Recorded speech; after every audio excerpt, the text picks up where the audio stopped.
all of the talk about, well, we're going to get the oil. Oh, no, you're not. It's a lot more complicated.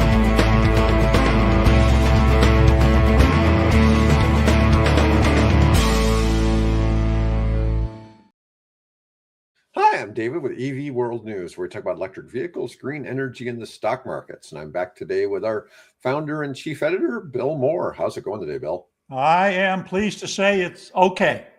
Yeah, well, we've been discussing Forward Live. We've been discussing Venezuela, and it's obviously tied to energy, but it strikes me the thing that was odd about this, because the most likely situation is Maduro knew the Americans were coming and was allowing it. I don't know why he would allow for all of the Cuban troops to get wiped out, because they killed like 32 or 33 Cuban troops that were guarding the facility. But and I've heard people say there was no U.S. casualties. There was at least 2 casualties. There were died. Guys in the helicopter. 2 guys got injured. Yeah, because one of the helicopters got shot. Yeah. En route, not when they were making the assault, but somewhere. Somebody didn't get the message. Yeah, it seems that the fact that there wasn't more ground fire, to me, seems a little suspicious. But he had opportunity. I think, wasn't it Spain had offered to let him come live there, or somebody had offered him? It wouldn't surprise me. Apparently the favored Airbnb for dictators is Russia. There's talk that the Ayatollah is getting ready to join the former head of Syria. There. So who knows? There's strong relationship between Venezuela and the Russians, and so who knows? One of the problems with this is that not that Cuba needs to be destabilized. They've been destabilized for a long time. There's a mess there. But they're financially propped up by Venezuela's oil. Yeah. And so this is going to cause a real problem for Cuba. I don't know what you're going to see happen there. I mean, I've heard that, Marco Rubio make threats against Cuba, but I don't know what they do. I mean, it's going to be really a problem. They unfortunately fall back to what happened after the fall of the Soviet Union. They go into a very desperate period of food hunger and energy shortages and God knows what else. So it's a shame. That's one of the countries I would someday, islands. I had even thought about, I would put my quick bike system there and was working towards that as a possibility to provide electric bikes for tourists arriving in Havana. And I had established communication with people that could help make that happen. And of course, then the period of détente, or whatever you want to call it, under Obama with the Cubans, that all reversed after Trump took effect. So yeah, there's things are bad enough that already they're not getting spare parts for their power plants that were running off of crude oil from Venezuela. So it's going to be a difficult time for the people in Cuba. And if you think that Rubio going down there and getting his revenge and people fleeing, okay, maybe that'll help. But boy, all these problems are just protracted situations. Well, I mean, I talk about this a lot, how, poverty, a lot of it comes from a lack of energy. Well, if all of a sudden Cuba, they're impoverished as it is, but still their energy situation is just going to get worse now. The interesting thing that I heard, they've had all these problems with the economy of Venezuela. Do you realize that that Venezuela seems to me it was in before Maduro came in that period, not Maduro, what am I saying? Before Chavez came in, that they were the 4th highest, something like that, 4th or 5th highest GDP. I was thinking they were number one. They were Yeah, number no, one. in South America, yeah, in South America, but even globally, they were, Oh, okay. globally they were up there, and within the top 10. Per capita, they were the number one importer in the world of Ford F-150s. Oh yeah. You know what? Where'd you pick that little nugget up? I don't remember, but I remember hearing that a few Yeah. years ago, that before Chavez, so that they started out, Chavez takes over, he starts nationalizing the oil company. By nationalize, that means he took the oil companies away from the companies that made all the investments in Venezuela. And fired, I heard, 18,000 oil industry professionals. Yeah. So last year, I think it may have been around January, there'd been appeals by Venezuela in like the world court that were upheld, saying that Venezuela owed U.S. oil companies $9 billion for what it stole. And so there was some precursor for what's happened in the past couple of weeks. Okay. Or the past week, I should say. But it's interesting to kind of see, because Venezuela was a super prosperous country before they decided to do this, and then they nationalized, they took away people's guns. Then what was it, a few years ago, we had this joke going on about the Venezuelan diet, how the average person in Venezuela had lost like 18 pounds in the previous year. That's what happened in Cuba. For some stupid ass reason, he decided to copy Cuba's model, the Castro model, because they did exactly the same thing when Castro came to power and nationalized the sugar industry. And most of that was all being run, with prosperity. Prosperity of Cuba was coming from the sugar industry, and then of course tourism and so on. We've had all kinds of forms of government in the world, right? We've had monarchies. Monarchy's probably been the most common form of government, in world history, right? An autocratic government. Yeah. Communism has been proven to fail over and over again. Socialism has been proven to fail over and over again. The Chinese went through massive growing. Yeah, I get some of it. I praise China on here occasionally because of the fact that they're run by engineers and not true politicians, not lawyers. They're people who are actually in their own weird way, and it's probably still massive corruption, but they're still running things in a way that kind of makes sense, right? It's certainly, given what we see in the form of what they've done with the renewable energy, with electric cars, with batteries. Yeah. I mean, they're a bad actor in a lot of spaces. I've had a lot of discussions lately about things going on with Amazon sales, especially of products made in China. And a company in China, if they are selling on Amazon and exporting products via Amazon, the government will give them like a 4 to 12% rebate on their sales. And it really makes for a very unfair playing field for folks who are selling other products in there. And then you mix this with what they do with their currency. They're constantly devaluing their currency. On the flip side, these things are great for China, right? They're unfair for the rest of the world. We see China doing these things, but that doesn't make China a criminal organization. I don't think that China's flooding the world with drugs, although I've seen accusations about unless you fentanyl. talk, what is it, fentanyl? Yeah, I see accusations about fentanyl. I don't know if it really comes from China or not. Okay. That's something that this is not something I've ever really spent any time looking at. No, I haven't either. What I'm getting at is they've done a lot of things where it may not be, you certainly don't have free speech. You don't have the right to look at whatever you want to on the internet. That's for sure. And they have all these controls over the people. But on the flip side, it seems like they're generally trying to do things that are in the best interest of the greater population, to some degree. And so there's some, I get that. I'm not saying that I support communism. Greater interest in keeping the population happy so they stay in power. Yeah. The closest I could describe the Chinese government is National Socialism. So they're the closest thing to what the Nazis were trying to do, and to make it somewhat successful of anybody that's ever tried National Socialism. But they call it communism because it's the same. It's not really that different. Yeah, it's the rule of the many for the good of the many, or whatever you want to call it.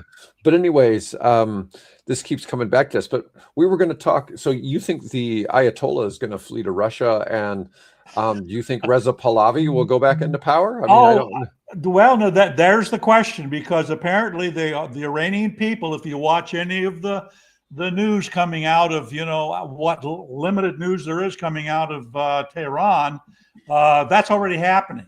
They're marching. The people are marching in the streets. They are citing, and I can't say it in Farsi or Persian, but they're talking about, death to the dictator. And they're talking about long live the king, something similar to long live the king. And they've got a national song now. It's a pretty good, nice beat to it, tune to it, that basically talking about the return of the Pahlavis. He's already the crown prince, and there are some references to even calling him he's living in exile at the moment, but they're referring to him also as the new Shah. So what brings me to this, however, is I came across a video that was talking about the origins of this crisis. It began with basically a drought, and it's been a long-running drought, and the water reservoirs that and the aquifers that were supplying Tehran, which is a city of like 14 million people, have been sucked dry. The reservoir, there's little or no water left in the main reservoir. The aquifers are being sucked so dry that in a number of Iranian cities, they are sinking at a rate of 3 inches a year. There's just no water there to support the soil, so the cities are beginning to collapse. There's sinkholes appearing all over the place. This is a major ecological disaster, for these people. Yeah, they've got oil and they've got gas. It's sanctioned, and getting it out of, through the Straits of Hormuz and, all that to the rest of the world doesn't, you can't drink oil, folks. Well, they've got plenty of that oil. So this is just beginning to cascade. Last week or week before last, the Iranian rial collapsed, and because of that, all of the merchants shut down. They went into a general strike, and now you have people have finally turned out in the streets, and the Iranian guards, the thugs that maintain control over the country, they're not showing up. In fact, there was one, we don't know if it was staged or not, but supposedly an Iranian policeman set fire, on a video, somebody shot of him setting fire to a picture of the Ayatollah. So there's a lot. So it's been an interesting weekend with what's happening with in Venezuela. And the thing is that Venezuela, apart from taking Maduro out, nothing's changed. You still have the same government and the same people that were running that country still in charge. So I don't know how Rubio, or now it's rumored that Miller's going to act as Stephen Miller's going to act as the viceroy. Don't know. It's still a question as to what's really going to happen. Oil, yes, Venezuela has the world's largest oil reserves. And boy, wouldn't that be nice having that in? What is it? It's heavy sulfur crude. It's very heavy, dirty, smelly sulfur crude. Whereas it's hard to refine. Very hard. There's only a handful of refiners. Interestingly, and I think you'll find this interesting. Do you know what country has the greatest ability to refine the widest range of crude oils? The U.S. No. India. Oh, that's interesting. India has the ability to take Russian crude, which is kind of halfway between the sweet light crude that's produced in American fields, and take the heavy, gunky stuff out of Venezuela, out of the Orinoco Basin, take that and refine that and turn that into petroleum and then gasoline, basically, and then export that to the rest of the world.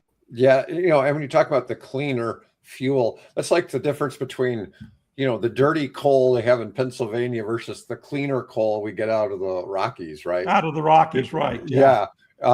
It's not that much cleaner, but what is it? Bituminous versus anthracite or something like that? I don't know. I don't know enough about it to be able to comment. But as I've been doing stuff in the nuclear space, I've been learning more and more about water desalinization, and because one of the things you can use, the small reactors produce heat that can be used to desalinate water. Basically, you can take that salt water, you convert it to steam, then the steam gets reconstituted into water.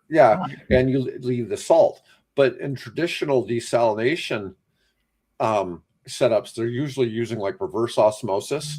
And so what happens is the salt and water are left over here that are kind of cleaning. And then you have the clean water go pass through the sponges or whatever that is the reverse osmosis membrane. But what happens is you have all this brine. Right. And the problem with the brine, if you dump it back in the water, you destroy the water ecosystem. Yep. And this is a problem because there's this huge place in Orange County, California, that was built for desalinizing water for Los Angeles. And they don't use it because it ended up being this huge problem. Okay, if you look at a map of Iran, right, they're having this huge drought there. And like I was talking about, the aquifers are being sucked dry and the reservoirs are empty. Just north of there, on the northern coast of Iran, is what? A huge inland sea, the Caspian. So I thought, well, why don't you guys take all your money and your nuclear technology you've been working on and build a desalinization plant and then pipe that down to Tehran, refill the reservoirs. You know what? There's a little problem. It's called mountains. Yeah. Between the Caspian and the valley, the region where Tehran is located. So I was chatting with the AI about this. It said it would make more sense to actually pull it from the Persian Gulf, desalinize it, and then send it over to Tehran and the other cities that are having water shortages. But of course, then you have this problem of what do you do with the brine, right? The dump that back into the Persian Gulf. What happens? So, yeah, and you really can't be doing that because then you kill the wildlife and I'm sure Iran's heavily dependent on fish, for food. Well, yeah, I would imagine. Yeah, it's just a real problem. Yeah, they used to depend on the snow from the Alborz Mountains. Right. Those are the mountains you'd have to pump the water over the top of. Yeah. Yeah. And now they're just not getting as much snowfall. And so they're not having as much melt that gives them. And same thing's happening in places like Chile. Right, their glaciers are slowly melting away. There's worry about the snowfall in that feeds the Yangtze River, in the Tibetan highlands. And this is just one of the first, examples of what happens when you've got a climate that's warming and we're not taking any steps to basically be prepared for it. Yeah, well, anyways, it's kind of wild how, all of this is related to energy because you look at Venezuela and Iran, they're both huge energy oil producers. Yeah. Yeah. And they're having, Venezuela's problem was it had somebody running it that was a bad actor. Not saying that the Ayatollahs are bad actors. I mean, they clearly have some messed up things going on. There are. It's that's what. Basically, one of them is ideologically driven, and the other one is theologically or religiously driven. So yeah. So, anyways, I'm glad I'm in America. Even You with know, our problems, I'm glad I'm here. if Reza Pahlavi does become Shah in Iran and takes back over, that probably will remodernize that country. It was the most modern country in the Middle Oh, East yeah. under his dad. Yeah. And I used to be friends with the Minister of Education under the Shah, Okay. and I've stayed at their house a few times. They live in the Washington D.C. area. I worked for their son. Oh, okay. Yeah, and anyways, nice people and all that, but they were always talking about how the CIA was always, you know, coming to visit them. You know, Oh, yeah, not I'm in D.C., sure. but when they were in Iran. You know, Oh, yeah, trying, I'm sure. to If you know anything about what happened in 1954, under ironically the father of Colin Powell was involved in that. was involved in that. Yeah, I think it was Yeah. Colin Powell's father was involved in that. Yeah. Yeah. But anyways, I love people. I've known Persian people are always great, but it's just sad to see what happened to their country. Yeah. But it could become a very, not to say that Turkey is a shining example of what everybody should be, but Turkey's one of the few not so destabilized countries in the Middle East. Right. I'm not saying, we had that situation where, what was it? Oh, I guess it was the Saudis that murdered somebody in Turkey, wasn't it? That was the Washington Post columnist. Yeah. Yeah. I don't know, but I'm just saying it'd be nice to see Iran go back to being sort of a more normalized country. Well, I'm sure the people in Saudi Iran Arabia are certainly, from what we're seeing in the way of coverage coming out of the various cities in Iran, particularly Tehran, are more than eager to go back to that and get some semblance of normalcy and freedom in their lives that they couldn't under the thug religion that had been imposed on them. Well, you look at the interesting thing. Yeah, there's a young lady who, interestingly, is a Canadian, or was until recently a Canadian member of Parliament, who is Iranian, Goldie Sharmai or something like that. Very lovely young lady, who is now speaking out. Has got her podcast. She's talking about what's going on there in Tehran, and she's referring to this, what's happening, as she refers to the Islamic things as the occupiers. Mm-hmm. So that the coming in of Khomeini, the original Khomeini, right, mm-hmm. and all that, and the Islamic, that when the forces of Muhammad and so on in the 700s and that period of time came in and conquered the Persian Empire, they became occupiers. And some of the people in Iran still view them. How many years has that been? Over a millennium. Over a millennium, and they're still referring to the invading Muslim occupiers. Yeah. Well, we'll see where that ends up. I hope it ends up the way we'd like to, like we'd like to see it for the Cuban people, and we'd like to see it for the Venezuelans, and so where they have a stable, democratic, equitable, fair, progressive, government that makes life more enjoyable and productive for the people. Mm-hmm. All right. Well, let's move on to some different energy news. Let's see. I want to talk about Sony, the Sony Honda Afeela 1. Yeah. They have built the first production car in Ohio, but it's $102,900. $102,900. It's got to be one hell of a car for that price. Now, here's the thing. Apparently it isn't. It's a Sony. When you think Sony, you always think of premium TVs, premium gaming consoles, everything Sony, Sony monitors. It's always considered to be top notch. The Cadillac. The Yeah, Mercedes, right. yeah. And I think we're going to see some of this going on. Let's see. Let's see what they've got. Oh, they were showing it off at CES. I've actually people CES. at CES is going on right now. I've had Yep. people like connecting me, to people that are there, that think they need to come. I've got somebody that somebody feels should come on our show already that Right. somebody ran into there. But anyways, Sony joined with Honda Mobility in 23 and formed this Afeela brand. And the first one has rolled off the line. It's manufactured at the same location as the Honda CR-V, the Acura RDX, and the MDX. It's a trial production run.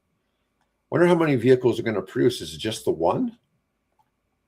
Well, they'll typically, if they're committing to full-scale production, then they'll build a series of them. This is the first one that is a complete, gone through the complete assembly process. But if they've gone to that, it's not like you handed this off to a division or a separate company that builds showroom prototypes, right? Or car show prototypes. If they've done it there, they have plans. They've built the jigs and set up the robots and everything. So they're planning, to do more than just build that one car. Okay, so this is called the signature trim at the 103,000. They have another one called the Origin trim, which will cost $89,900 or 90 grand. All right. When it goes on sale in 2027. And you can pre-order. It's $200 deposit, but you have to live in California. Yeah. You have to be a California resident.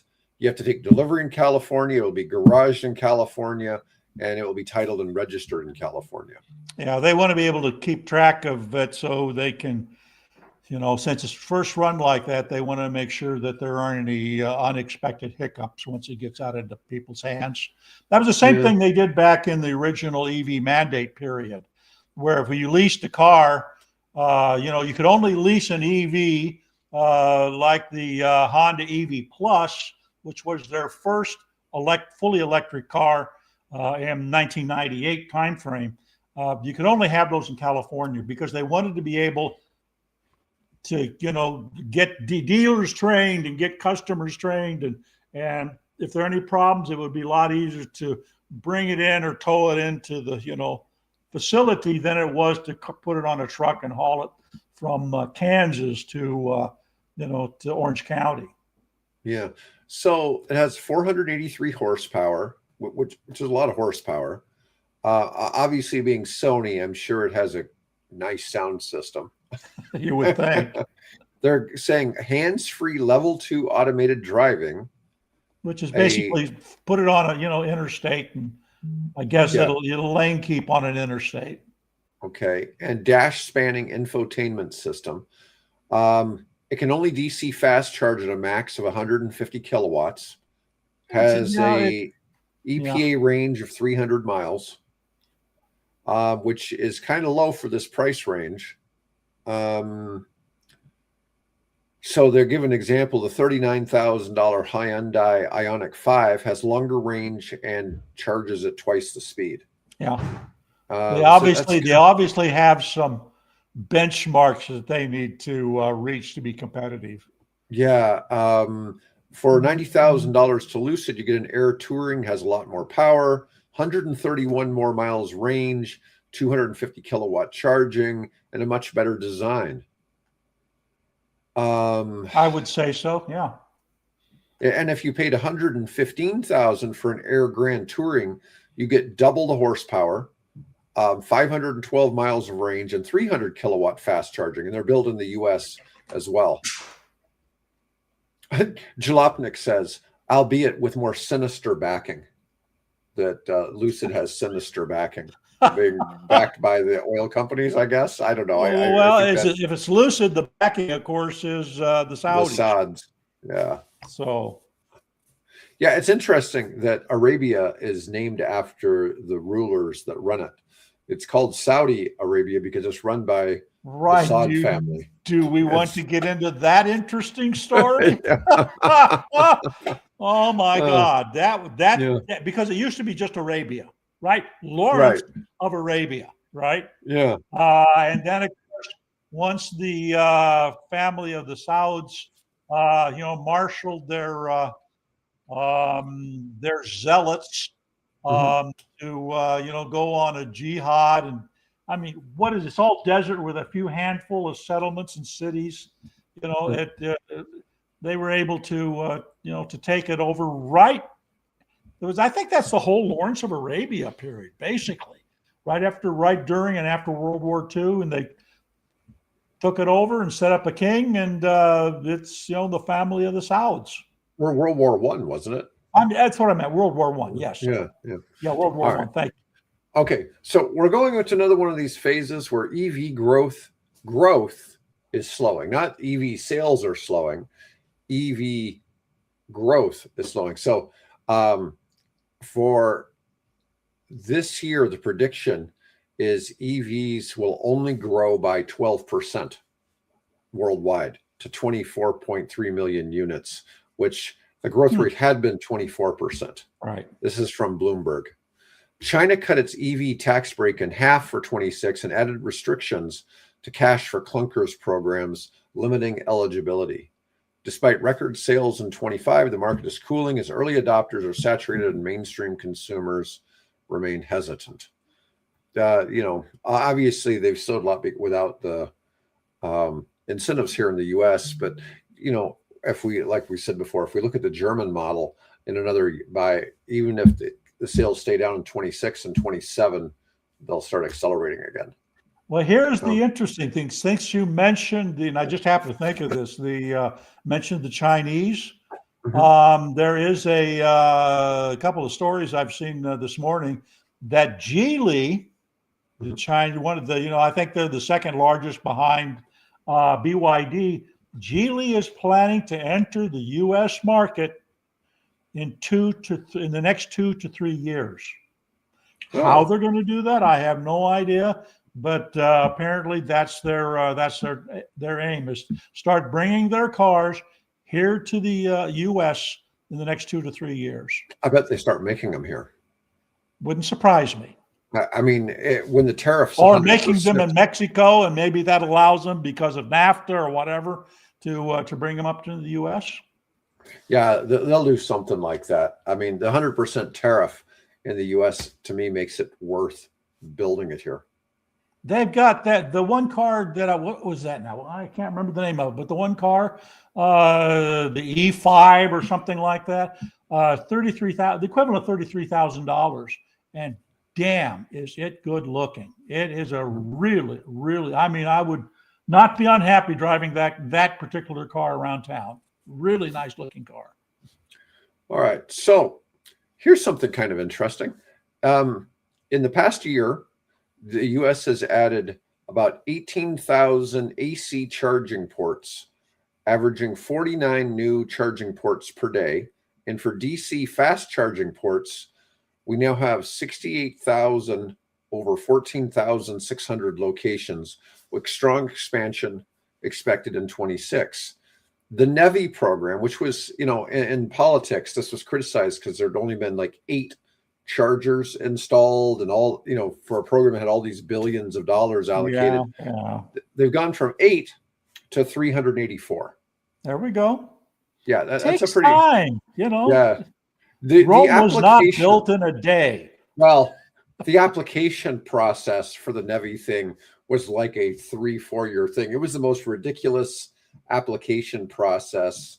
I mean, that process was designed to retain public sector jobs. That was the entire, that was the bad part about it. It wasn't that the whole idea of creating this electric vehicle infrastructure idea was bad. The idea was they had all of these levels of approvals and constant things that required all kinds of public personnel to monitor and approve that. And since the administration's changed. They've streamlined a lot of these processes to make it a lot easier actually to qualify. But some of the states have had to sue the federal government to be able to get this money released so that they can still get their chargers, because so much work had been done over the previous couple of years trying to get this set up. And I don't know. It's been a weird point of contention. I think the program wasn't, it was, I'll just say it was ill-designed. Okay. It wasn't with ill intent, but somehow it just got written into just some craziness. All right. Company called Kairos, starts with a K, Kairos Energy, building an SMR nuclear reactor in Oak Ridge, Tennessee. They're constructing one using molten salt cooling instead of water. A lot of nuclear expertise there. Going yeah. a long time. Yeah. Oak Ridge is where it all started. That's where it all started. Test reactor. Technically, it actually started under a stadium in Chicago, but that's another story. Yeah, no, I'm familiar with that. Test reactor for Kairos expected in 28, commercial demo in 2030. Google has contracted 500 megawatts of capacity by 2035 to power data centers. Trump admin awarded $800 million for a new reactor tech, plus $1 billion loan guarantee to restart 3 Mile Island. My story here kind of goes on to say triso fuel, which is uranium particles in graphite pebbles, which is one of the things that prevents the newer technology from having runaway. Yeah, from having a runaway. It's sort of being criticized. Critics warn claims are oversold and pose safety risks. Well, some of it is how the systems are still cooled and how the cooling is managed. A lot of this is still generation 3 nuclear. The generation 4 nuclear has to use systems that don't require human intervention. And so there's like 8 different technologies for generation 4. None of them are ready for market in the United States yet. Oddly, they are doing them overseas. So there are a couple of generation 4 reactors in other countries, mainly China. And it's interesting to see how the U.S. is just kind of lingering behind in some of the space, because it's U.S. designed technology that they're using over there. Yeah. I just haven't put it here. Constellation Energy gets nuclear NRC approval for 167 million digital modernization of the Limerick nuclear plant. I don't know where the Limerick Not in plant Ireland. is at. There's a Limerick somewhere here in America. I assume Yeah, there has to be. give me a second. I'll tell you where this one is. It's in Pennsylvania. Okay. The investment is to preserve 5.1 gigawatts and add another 1.2 gigawatts to further stabilize energy prices at a critical time. Let's see.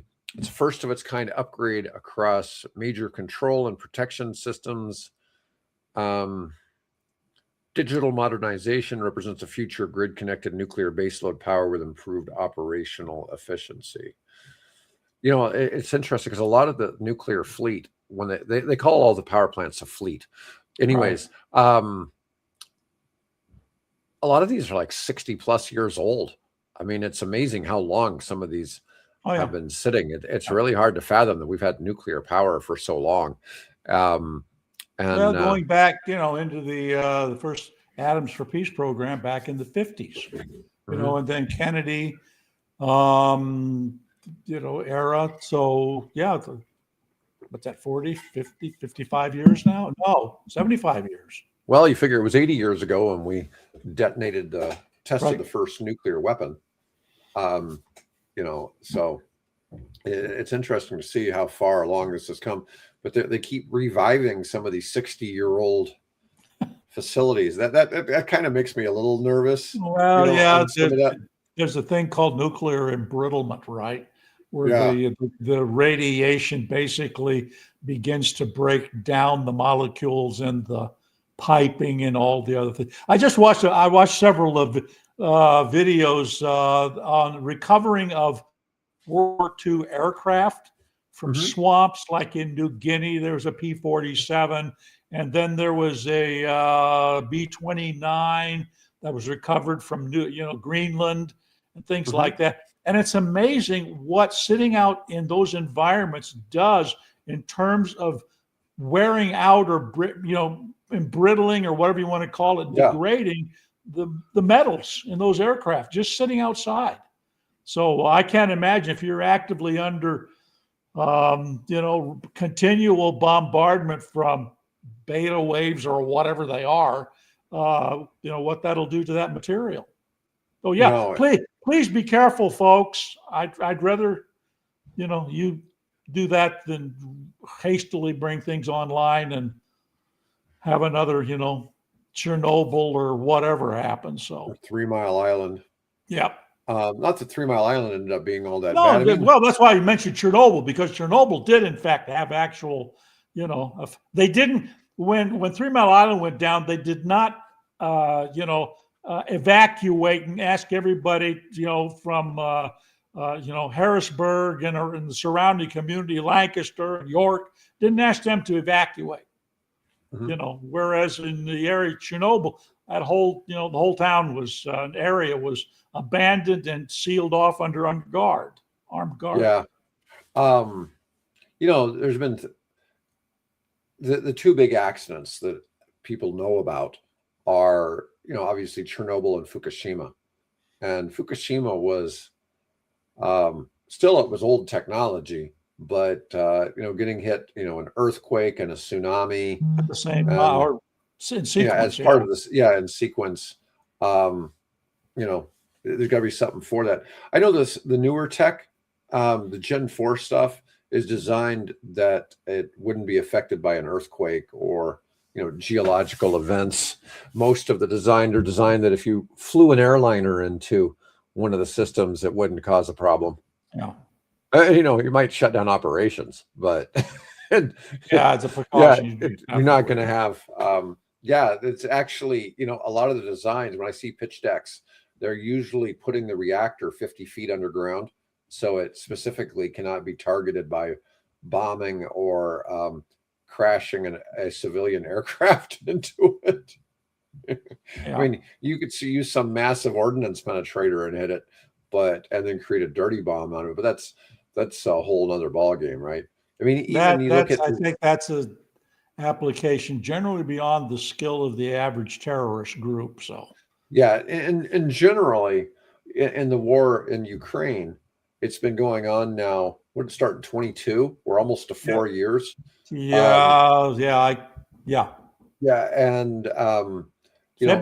February 24th, my brother's birthday. Happy birthday, bro. A friend of mine, they released their crypto coin on the same day that the invasion started. So it's their coin's still around. Anyways, but unfortunately, so is the Russian occupation of parts of Ukraine, and but what I was getting at is, while they have had some things happen with the nuclear facilities in Ukraine, as a general rule, both sides have avoided shooting. Yeah. Although apparently the encapsulating dome over Chernobyl has been penetrated. Oh, it's a big hole. I saw pictures of people working trying to fix the damn thing. Yeah, it got hit. Some kind of Russian drone hit it. Yeah. I can't imagine though why they'd even have a drone operating in that area, because that part of Ukraine borders Belarus. Right. So I don't know. I guess Russia's still probably flying drones from Belarus into. And this, of course, Ukraine has an impact on Iran, because who is supplying Russia with their Shahid drones? Yeah, the Iranians. Yeah. All right. Battery energy storage boom driving lithium demand recovery. Lithium has gotten super cheap. There's so much of it being mined worldwide that prices kind of keep crashing. That's why we keep saying battery prices crash. Watching that, how Yeah. Just So down here, there's no demand. Then there goes up, and then people start mining more of it or refining more of it. Then it drops. Then it, yeah. we hear Wow, people what a try to roller talk coaster! about lithium, how it's finite or whatever, but of course it's not. You and I both know it's not Right. it's almost an infinite You just suck it resource. out of the ocean if Yeah. you need. Grid scale battery storage boom is bolstering lithium demand outlook in 26 after the prices of lithium had collapsed. But the price collapse had caused the US to almost overnight have an oversupply market for battery storage cells, driving down costs and accelerating deployments because it's Yep. gotten inexpensive. The Texas grid getting major battery storage boosts this winter with more projects connecting in January 26th than December of 25. Now, this is, of course, significant for Texas because, well, they had that problem a few years ago with, a rough winter storm. Yeah. And it Yeah. pretty much, it caused some serious problems. It could have gotten really serious. And now, have you heard what's going on in Berlin? Mm-mm. Yeah, they're having a major problem in Berlin with apparently it's been extremely cold weather over there, and they had apparently some group attacked a a substation or something, and so a large area of Berlin has been blacked out. Huh. And now we're not. Have you been watching what's happening in Moscow? Holy crap! Things are really. They got hit by a major snowstorm. Snow that is literally waist deep. Mm-hmm. And of course, with the Ukrainian attacks on the various power plants and refineries and things like that, there's been some serious power losses in the city of Moscow and some of the surrounding communities. Good. They deserve it. Yeah. I see this and I feel for the Russian people, because all of this is because of one idiot, one little short,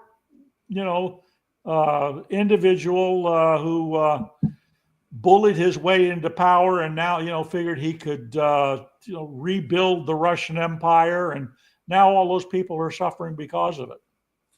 So. Did you ever see the picture of Ronald Reagan visiting Mexico, or not, visiting Moscow and being in Red Square, and he got introduced to some Russian tourists, and it was Putin and his family? I don't remember that. No. You've never seen that picture? No. Yeah, it's a young Putin. Yeah. Supposedly just visiting with his family, in his KGB years, right? Right. Mm-hmm. Yeah. But yeah. All right. Lucid hits record Q4 deliveries. Yeah. Lucid delivered 5,300 vehicles in Q4, which is up 72% year over year, beating analysts' estimates of 5,070 units, which that's not a big jump from the estimates, like 300 more. But at the same time, Lucid stock dropped 60% in 2025, while Rivian rose 45% and Tesla 15%.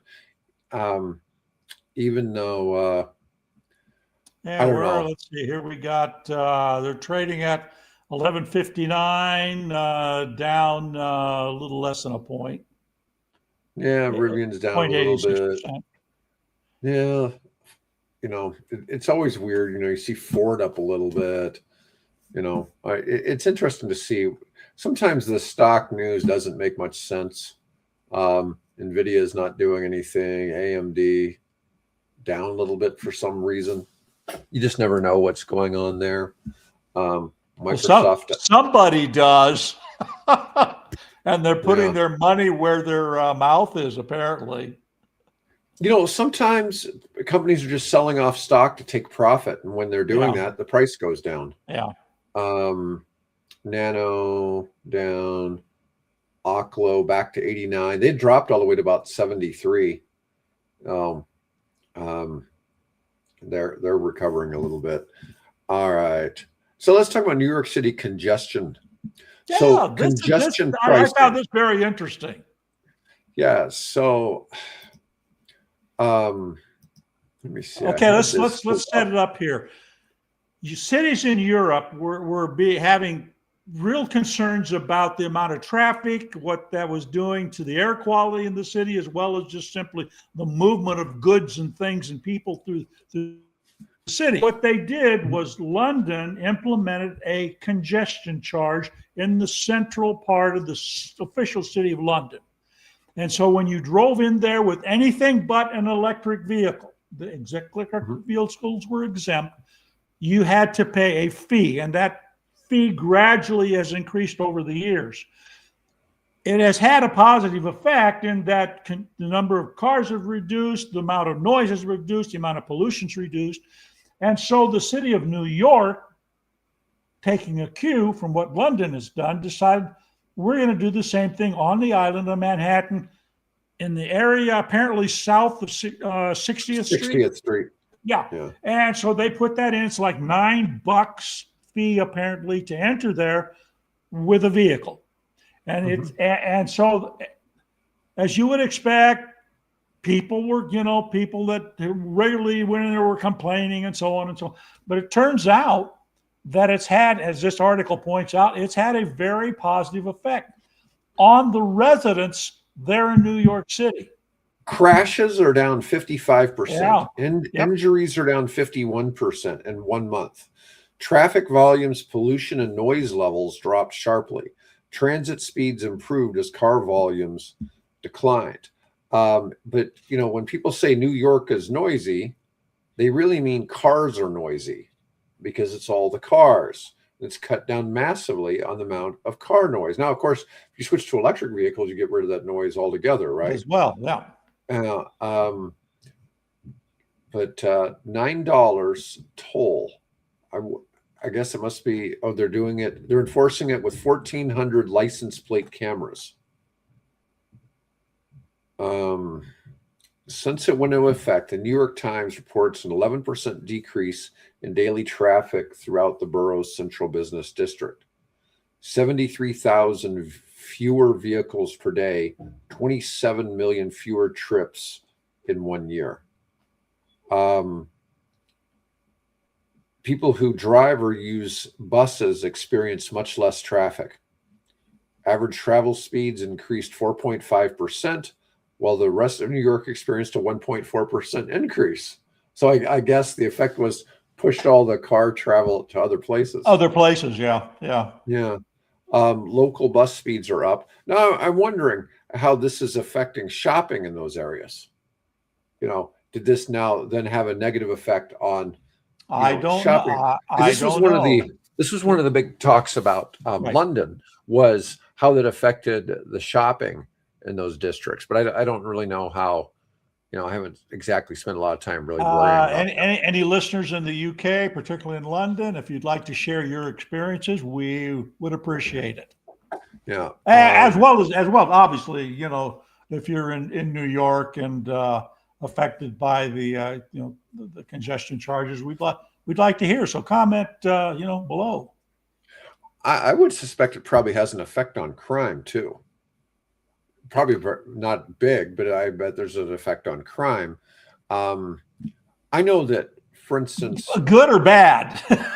Well, less traffic means a crook can get away quicker, or what? No, it means they're less likely to have taken a chance of going through having their path traced. Yeah, so that there's probably going to be less crime in those areas. Although, maybe the criminals weren't driving cars to start with, right? No. I'm just saying it would be. They're on electric. They're on electric bikes now. Yeah, there you go. The electric bike mafia. So each week, my bus round trip is 30 to 60 minutes faster than it was before congestion pricing. Wow, that's a pretty good. Somebody says they commute from Kingston by bus every day, and every week my round trips are 30 to 60 minutes faster. That's a big improvement for my God, people like that. Yeah.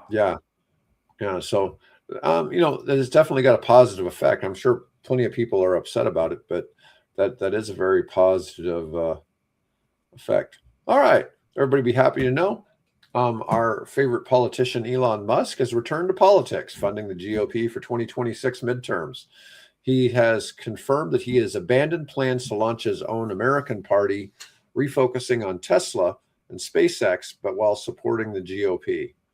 Yeah, we'll see how this works out for Tesla again. Yeah. Hey, speaking of Tesla, by the way, we should mention that the U.S. Patent and Trademark Office has declined Tesla's application for the trademark on Cybercab. Tuber is where it's at. Okay, they need to just get a trademark on Tuber. Yeah, and that will be the Tesla. That would solve it, unless, of course, Uber decides to. Uber might not like it. Protest. Yeah. Let me call it Tuber. Yeah, I don't know, folks. I really think that is that's the way it needs to go. Let's see, and then if it's a Lucid self-driving robo-taxi, it'd be a Luber. A Luber, yeah, that'll sound even funnier. All right. 20% of all climate venture funding last year was in nuclear. Nuclear startups got 20% of climate venture funding last year. Publicly traded nuclear firms are seeing significant investment as AI power demands drive interest. Smart money betting on nuclear is a scalable clean energy solution for data centers and grid stability. It's really interesting how in this space, the places I'm seeing that need energy, what we found for our small nuclear reactor projects is it's not really so much AI, it's manufacturing. So the small reactors seem to really cater more, the pricing is more attractive for somebody who's manufacturing. This is where I go back to my, end energy poverty, is because you need somebody willing to put that investment of manufacturing someplace where there would be cheap labor, and those people need jobs. And then you need somebody like my company to come in and provide the energy so that you can do the manufacturing, but you have to have that manufacturer to be there to be willing to pay for the energy, and then the people benefit. So it's kind of a two-step process. You got to have both somebody who is willing to manufacture and somebody who would be willing to invest in nuclear behind that manufacturer. Because at the very least, even on a small scale, even a 1 megawatt reactor, which is like a generator size reactor, but that could still power 500 to 1,000 homes. That's still probably going to be $40-50 million. When you start getting a while for it to, so that'd be for that. But if you went to like a 15 megawatt, you're probably talking about $100 million investment. You get to 50 megawatt though, you're only maybe $200 million investment. The numbers really start improving when you start getting into these larger numbers. And you get to a 200 megawatt type setup, you may be talking, 500 million. It really starts, so you've gone from 30 or 40 million for a megawatt to 2.5 million for a megawatt. So as you start getting up there in bigger size, but you got to have pretty damn big manufacturer to be needing 200 megawatts. And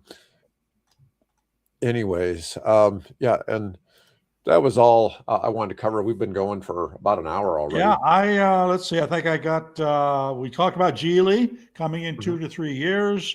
We talked about the New York congestion zone. So that's pretty well done. And of course, Iran and, Venezuela and all those geopolitical things that are kind of out of our space, but not really. No, Bill and I will discuss anything. So, at least with some amount of intelligence and thought behind it, obviously. We try. We try. Yeah. So join us on Friday for rotary engines versus air-cooled engines. No, I'm kidding about that. Yeah. We'll discuss the advantages of rotary engines in single-engine fighter aircraft. But yeah. By the way, that's what that's actually what I was doing Sunday. I was helping, we're, building an airplane, our local EAA chapter. So I was in there helping, put in clecos and take out clecos and all that kind of fun stuff. So. Well, you probably don't have the issue with a air-cooled engine there because the aircraft doesn't expect them to take ground fire, right? No, shouldn't expect to take ground fire. And actually, we do have a Rotax engine parked in the corner there. So I don't think we're building a Glass Star, and I think the Glass Star will have something more in the line of a Lycoming 320. Yeah. All right. Well, we had lots of viewers today, but folks, I appreciate nobody wanted to chat today, but they watched us for a whole damn hour. Well, thank you, folks. Yeah. Thanks, folks. And I should be back with Mike tomorrow, as far as I know, for our engineering special. Anyways, otherwise, folks, have a great day.